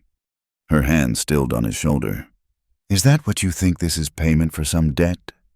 "I don't know what this is," he admitted, and she could hear the frustration in his voice, a man used to working with solid things like iron and fire, trying to shape something as insubstantial as feeling into words. She came around to face him, kneeling so they were eye level. The lamp flickered in a draft, throwing their shadows wild on the walls, and his face was all planes and angles in the unstable light. "I'm here because I choose to be, because when I see you hurting, something in me hurts too, because for the first time in my life, I want to stay somewhere with someone more than I want to run." His good hand came up to cup her face, calloused thumb tracing her cheekbone with infinite gentleness. "Sarah, that's not even my real name," she interrupted, the confession spilling out like water through a broken dam. "I've been so many people, told so many lies, I sometimes forget who I started as. But with you, I remember who I want to be." "I don't care what name you were born with," he said fiercely. "Don't care what you've done or where you've been. You're Sarah Morgan here, my partner, my—" He stopped, struggling with words again. "You're what?" she prompted softly, her heart beating so hard she was sure he must hear it. Instead of answering with words, he drew her closer slowly enough that she could pull away if she wanted. She didn't want to. Their foreheads touched first, breathing the same air, sharing the same space. Then his voice, low and rough with emotion, growled against her ear. "Don't sleep yet. I ain't done worshiping you." She pulled back to look at him, startled by the intensity in his voice. "Calder, Not like that, he said quickly, understanding her alarm. Not your body, though you're beautiful enough to stop a man's heart. I mean, your fight, your truth. The way you refuse to disappear even when the world tries to erase you. The way you stood in my church that first day, half dead from heat and hunger, but still standing straight. The way you've sewn yourself into this town's fabric so tight we'd unravel without you. Tears she didn't know were coming spilled down her cheeks. I'm not worth worshipping. I've done things. Haven't we all?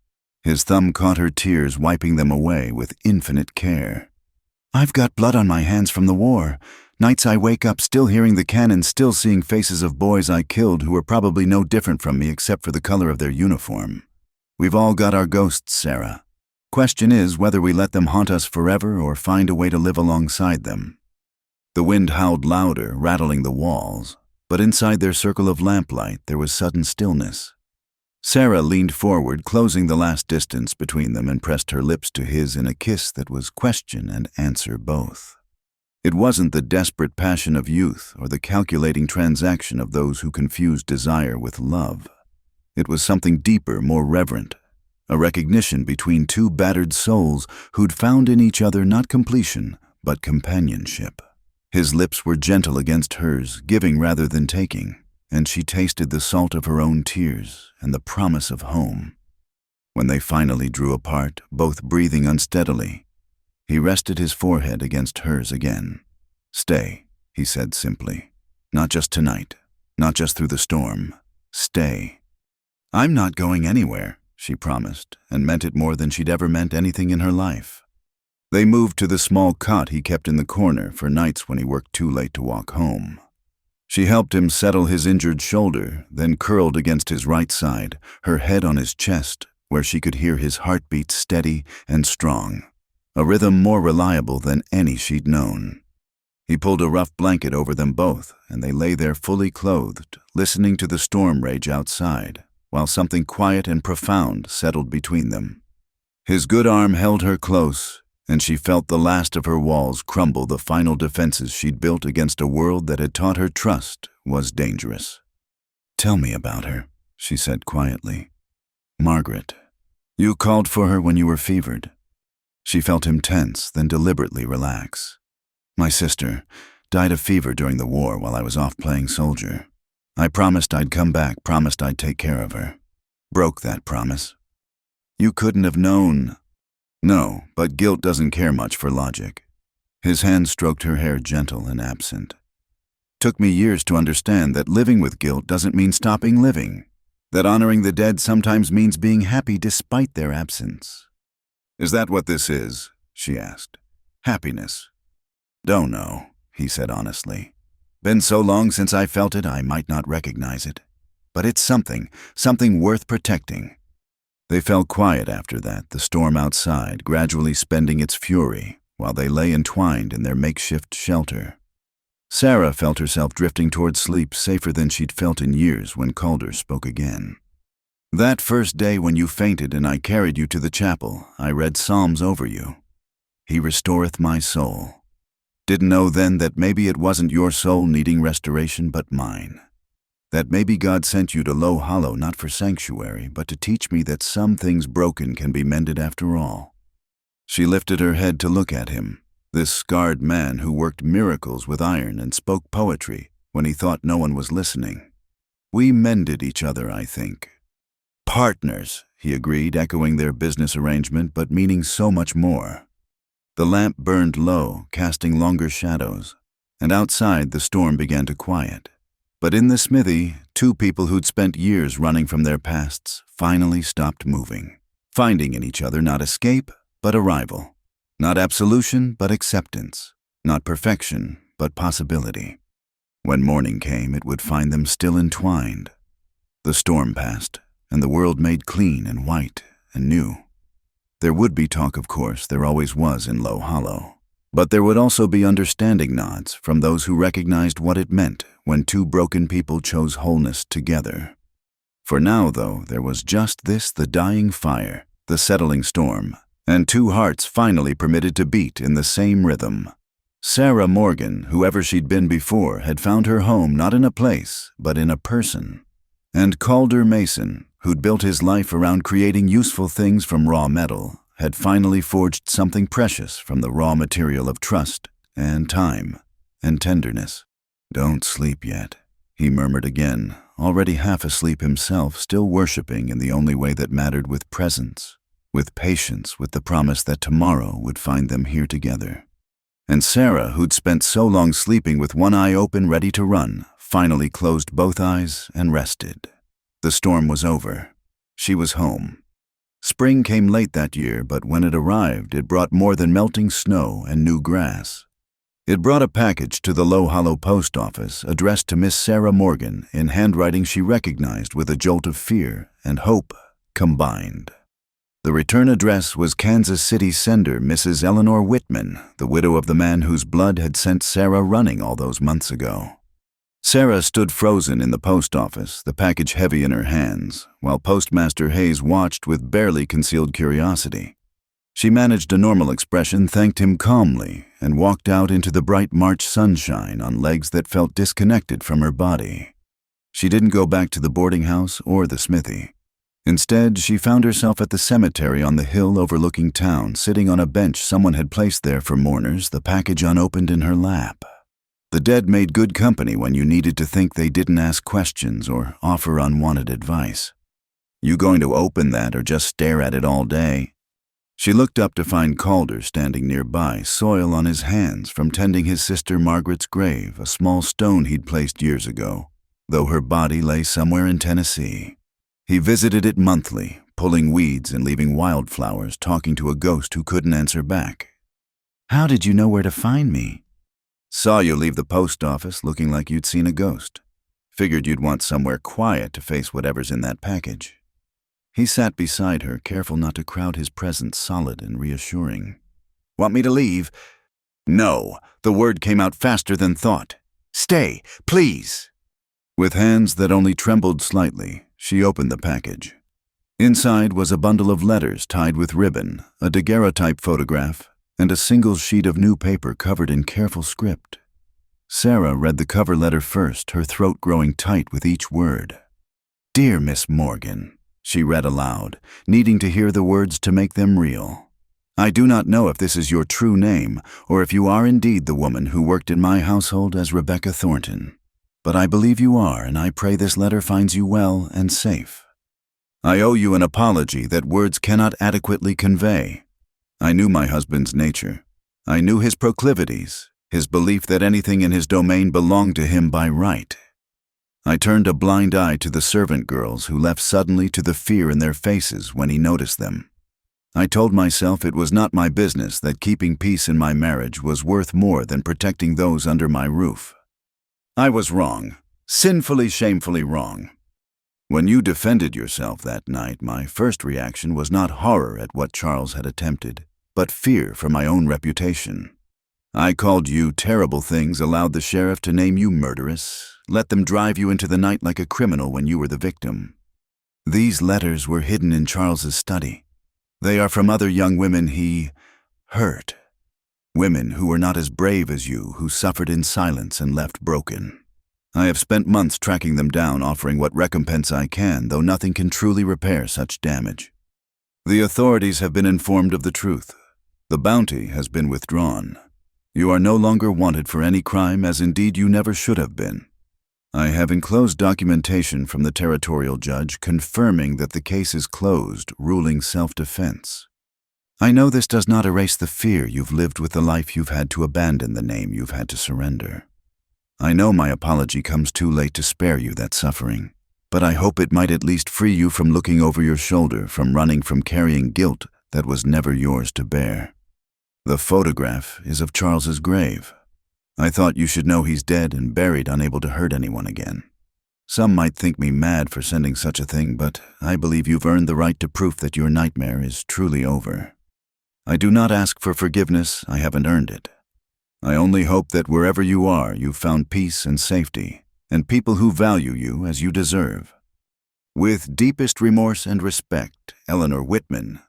Sarah's hands shook as she set the letter aside and picked up the photograph. It showed a grave marker, simple and unadorned, bearing Charles Whitman's name and dates. Proof, as Eleanor had said, that he was truly gone. "She's releasing you," Calder said quietly, having read over her shoulder. "Not just legally. She's trying to give you permission to let it go."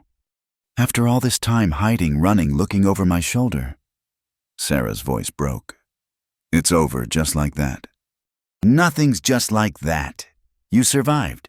You found a place to stand and people to stand with you. That took courage most folks don't have. This," he gestured to the letters, "this just makes official what we already knew. You didn't do anything wrong." Sarah untied the bundle of letters, scanning them quickly. They were heartbreaking young women writing to each other in secret warning about the Whitman household, sharing their pain and fear. One phrase kept appearing: "If only someone had stood up to him." "I stood up," Sarah whispered. "I fought back." "You did what they wished they could have done. What someone should have done long before it came to that." Calder's arm came around her shoulders, solid and warm. "You're a hero to those women whether they know your name or not." She leaned into him, letting the papers fall to her lap, feeling something tight and twisted in her chest finally begin to loosen. "I can use my real name now. I could go back to being Rebecca Thornton if I wanted." "Do you want?" She thought about it, really considered it. Rebecca Thornton, that frightened girl who'd sown in silence and walked in shadows, who'd apologized for existing and made herself small to avoid notice. Did she want to be her again? "No," she said finally, firmly. "Rebecca Thornton died that night in Kansas. Sarah Morgan is who I chose to become, who I am now. I won't give that up just because I can." "Good," Calder said simply. "I'm rather fond of Sarah Morgan. She's got spine enough to match her height and skill enough to make my rough work look refined. Wouldn't know what to do with a Rebecca." She laughed, a watery sound, but genuine. "Eleanor sent one more thing." She pulled out an official-looking document. "A bank draft. Restitution, she calls it, for the wages I was owed and damages for what I suffered. It's substantial." Calder whistled low at the figure. "That's enough to start fresh anywhere. Buy a shop in a city, set yourself up proper. Be independent."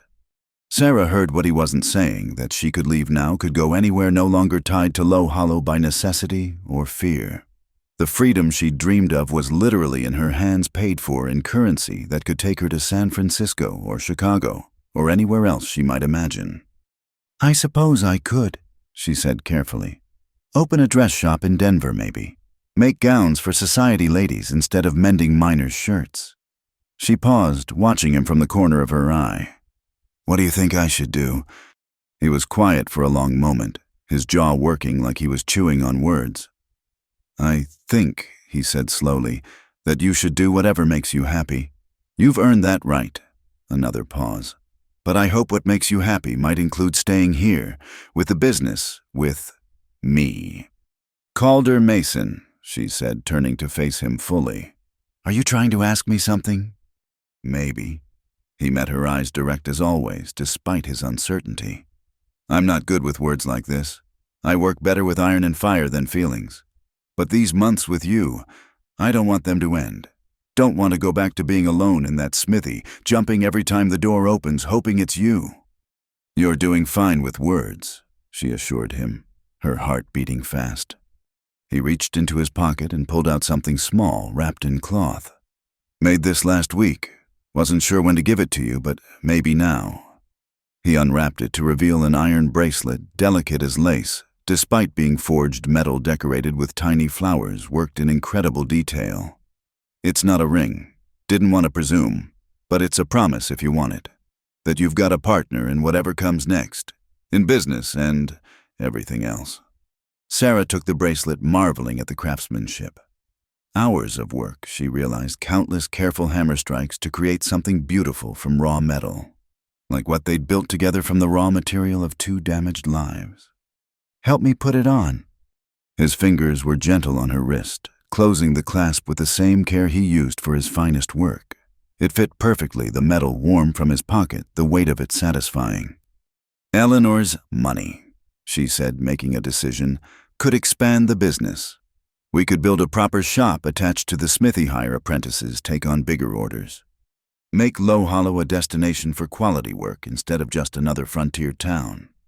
We partners, she said, echoing their old agreement, but meaning so much more. In everything, if you'll have me. Instead of answering with words, he kissed her there in the cemetery, surrounded by the dead but celebrating life, tasting tears and promises and the end of running. When they finally parted, both breathing hard, he touched the bracelet on her wrist. Always knew you were iron underneath, he said. Strong enough to bend without breaking, valuable enough to shape, careful, beautiful enough to last lifetimes. Fairly sure you're talking about your metalwork now, she teased, but her eyes were wet. Maybe, or maybe I'm talking about the woman who walked into my chapel near dead from heat and hunger, but too proud to show weakness, who built a life out of nothing but will and thread, who made me remember what hoping felt like. They gathered Eleanor's letters, carefully evidence of both horror and redemption, testimony to the consequences of staying silent and the power of speaking truth. As they walked back toward town, Sarah felt lighter than she had in years. The weight of false names and constant fear finally lifted. At the smithy, she helped Calder bank the forge for the night, moving around each other with the ease of long practice. The sign outside creaked in the evening breeze. Mason's smithy and Morgan's mending, and Sarah touched the bracelet on her wrist, thinking about partnerships and promises and the strange ways life delivered justice. I'll write to Eleanor tomorrow, she said. Thank her. Let her know I'm well, that I found my place. Our place, Calder corrected, pulling her close. Though I'd guess she knows that already. Takes a wise woman to recognize another woman's strength even late, to admit wrong and try to make it right. Not everyone gets that chance, Sarah said, thinking of all the women in those letters who'd suffered in silence. To have someone acknowledge what happened, to hear that it wasn't your fault. No, Calder agreed. But you got it, and you'll pay it forward knowing you. Help other women find their strength, their voice. It's what you do. She leaned into him, this man who saw her so clearly, who'd offered shelter without condition and partnership without possession. Tomorrow there would be letters to write and plans to make and a future to build with money born from tragedy transformed into possibility. But tonight she was simply Sarah Morgan, no longer running, no longer hiding, no longer carrying guilt that had never been hers. She was a woman with an iron bracelet and calloused hands and a life built on truth rather than lies. The letters in her pocket crackled as she moved, voices of women she'd never met, but whose stories echoed hers. She'd speak for them in her way, live freely for all those who couldn't, build something strong and lasting with the man beside her, proving that survival could become more than endurance. It could become joy. The first snow of December fell soft as whispers on Low Hollow, transforming the rough frontier town into something almost magical.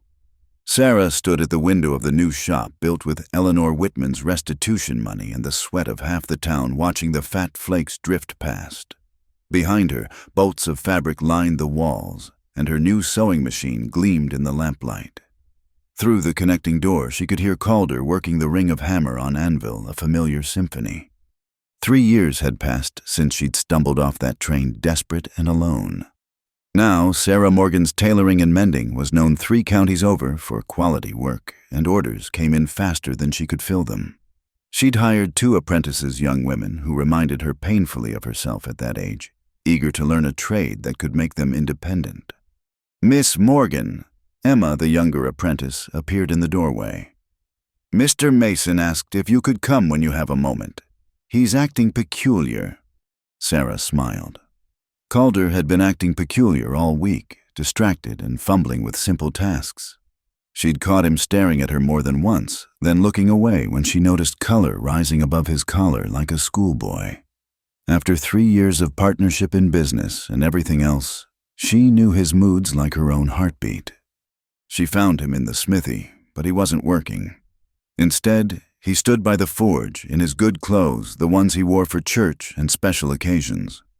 The space had been cleaned within an inch of its life tools, arranged with military precision, the floor swept clear of any trace of coal dust or metal shavings.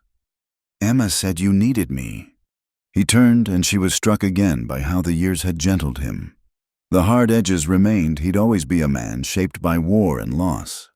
But there was a softness now, too, a peace that had settled into the lines around his eyes. His hair had more silver threading through it, and he'd let his beard grow for winter, neatly trimmed and making him look distinguished rather than rough. "I've been thinking," he began, then stopped, running a hand through his hair in a gesture she recognized as nervous. "About time. About how much of it we've spent dancing around things that should be simple."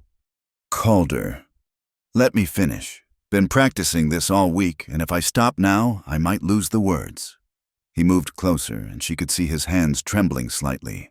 This man who held red-hot iron without flinching. "Sarah Morgan, you walked into my life half dead and fully desperate, and somehow you brought me back to life too. We've built something good here, something solid. But there's one thing missing." He dropped to one knee, and Sarah's hand flew to her mouth. From his pocket, he drew not a ring, but another piece of his metalwork, an iron bracelet to match the one she still wore, but this one was different. Etched into the metal were words that caught the firelight, "taller than the pines." "I'm not good with fancy speeches," he said, looking up at her with those steady gray eyes. "But I know this, you're the strongest person I've ever met. Not because you don't bend, you do, but because you bend without breaking, stand tall without being rigid. Like those pines out there that weather every storm but keep reaching for the sky." He took a breath, and she could see him gathering courage for the next words. "I love how you refused to disappear, how you made a place for yourself here through sheer will and grace. I love your hands, the way they create beautiful things from scraps, the way they're gentle with hurt things, but strong enough for any task. I love that you see broken people and don't try to fix them, just stand beside them until they remember they're whole." Tears were streaming down her face now, but she didn't move to wipe them away, not wanting to miss a single word. "Sarah Morgan," he continued, voice rough with emotion. "I thought I had to disappear to survive, but now I see standing tall is how I live. You taught me that. You teach me that every day. Will you marry me? Will you let me spend the rest of my days learning to stand as tall as you do?" She dropped to her knees in front of him, not caring about her good dress in the coal dust, and took his face in her hands. "You beautiful, foolish man. Don't you know I've been yours since the night you said you weren't done worshiping me? Since you saw through my lies and chose to protect the truth underneath? Is that a yes?" "Yes," she laughed through her tears. "Yes to marriage, yes to partnership, yes to standing tall together for whatever years we're given." He slipped the new bracelet onto her other wrist, the pair of them now like armor and adornment both. Then he kissed her there on the smithy floor where they'd built their life together, tasting tears and laughter and promises that needed no words. When they finally stood brushing dust from their clothes and grinning like fools, Sarah noticed faces pressed against the windows. Half the town had apparently known what was coming and gathered to witness it. "Should we let them in?" she asked. In a moment, he pulled her close, resting his forehead against hers. "Want to tell you something first. That first day when I carried you to the chapel, I knew even then you were going to change everything. Didn't know I needed changing, but something in me recognized something in you, like iron calling to iron." "Destiny," she teased. "Choice," he corrected. "Every day choosing each other, choosing to build instead of break, choosing to stay instead of run. That's better than destiny. That's earned." They opened the doors to find the crowd had grown. Henrietta stood at the front trying to look stern, but failing to hide her delight. Doc Morrison had brought a bottle of his medicinal whiskey for toasting. The Garretts were there, and the Pattersons, and even Ben Crawford, who'd opposed Sarah's staying all those years ago, but now brought his wife to her for all their clothing needs. "About time," someone shouted, and laughter rippled through the crowd. "Spring wedding?" Henrietta asked, already planning. "Winter," Sarah said firmly, surprising everyone, including herself. "I've waited long enough to be Sarah Mason. Why wait for spring?" More laughter, more congratulations, and someone started singing. The smithy filled with neighbors and friends, people who'd watched two broken souls rebuild each other and themselves. The impromptu celebration spilled into the street despite the falling snow, Low Hollow celebrating not just an engagement, but proof that their town could be a place of redemption, of second chances, of lives remade. Later, after the crowd had dispersed and the snow had covered the street in pristine white, Sarah and Calder walked together through the quiet town. They passed the boarding house where she'd found her first sanctuary, the chapel where he'd given her shelter, the mercantile where her wanted poster had been torn down by a community that chose mercy over money. They climbed the hill to the cemetery to Margaret's stone, where Calder still left flowers and where Sarah had opened Eleanor's letters that freed her. The pines stood tall around them, heavy with snow, but unbowed, reaching always toward the sky. "No more running," Sarah said quietly, looking out over the town that had become home. "No more hiding," Calder agreed, his arm around her waist. "Just standing tall. Together." Together. They stood there as the snow continued to fall. Two people who'd learned that sometimes the greatest courage wasn't in fighting or fleeing, but in staying, in building something worth protecting, in choosing love over fear, community over isolation, truth over comfortable lies. The iron bracelets on Sarah's wrists caught the last light of day, gleaming like promises made solid. Tomorrow there would be wedding plans and work orders and the 1,000 small tasks that made up a life. But tonight there was just this, the quiet town, the falling snow, and two people standing taller than the pines because they stood together. In the distance, a train whistle echoed across the valley, bringing new souls to Low Hollow, perhaps carrying their own secrets and sorrows and hopes for redemption. Sarah smiled, knowing that some of them would find what she had found, not just shelter from the storm, but the chance to build something lasting from the wreckage of what they'd been. The love story wasn't perfect. Life rarely was, especially on the frontier where hardship was as common as dust. But it was real, forged in the fire of truth and tested by time. It was theirs, earned through courage and choice and the daily decision to stand tall despite the weight of the past. As they walked back down the hill, leaving footprints side by side in the fresh snow, Sarah Morgan, soon to be Sarah Mason, knew that she had found more than safety in Low Hollow. She had found herself, and in finding herself, she had found everything. The pines stood witness tall and enduring to love that was neither fairy tale nor tragedy, but something better, a love built on understanding, sustained by respect, and strengthened by the knowledge that two people standing together could weather any storm. And in Low Hollow, where redemption came to those brave enough to claim it, that was more than enough. It was everything. Thank you so much for listening to this Wild West love story. I hope Sarah and Calder's journey touched your heart as much as it touched mine while sharing it. I'd love to know where in the world you're listening from. Please leave a comment below, and let's connect over our shared love of these frontier tales. If you enjoyed this story, please subscribe to Wild West Stories 1850. Give this video a like, and don't forget to hit that hype button so more listeners can discover these tales of love, redemption, and courage in the American West. Until next time, keep standing tall like those frontier pines.